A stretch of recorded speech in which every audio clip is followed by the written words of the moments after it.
Je suis un potier céramiste, je travaille le grès et la porcelaine. Je fais essentiellement des objets utilitaires, donc ça va de la tasse au pichet, saladier, tout ce qui va servir au quotidien.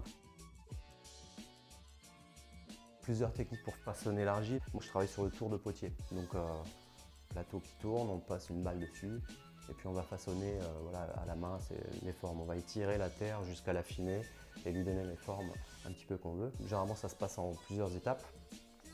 L'étape du tournage, donc on fait une ébauche un peu de notre pièce.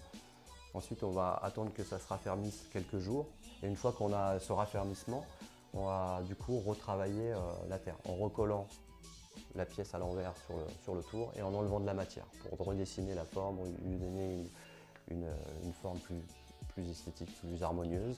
On va ensuite faire une première cuisson, attendre que la pièce soit bien sèche. Ensuite, on va passer l'émail ou le décor. Il peut y avoir aussi du décor avant l'émail. Donc l'émail, c'est des poudres minérales qu'on met en suspension dans l'eau. Et ensuite, on va recuire donc une deuxième fois. Et ensuite, voilà, on a une pièce. Notre pièce est terminée. Je ne cherche pas forcément des sources d'inspiration. J'attends que ça vienne un petit peu à moi. Il y a quand même une inspiration que je me rends compte qui est là, qui est assez présente depuis le début. C'est quand même la céramique asiatique, quoi. Donc Japon, Corée, Chine, etc. Là, actuellement, j'aime travailler une technique qui s'appelle la technique du repoussé. On va façonner notre pot, on va quasiment le finaliser en fait, mais on va le maintenir encore un peu souple pour pouvoir justement faire des impressions.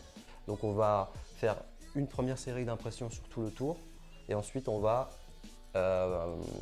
descendre tranquillement sur le pot tout autour en pressant toujours. Comme ça on a des empreintes qui se forment et dans ces mêmes empreintes on va aller avec des outils de plus en plus petits represser, juste comme faire un peu une mise en abîme. Petit à petit on rentre de plus en plus dans la matière jusqu'à quasiment la rupture. C'est des effets assez intéressants.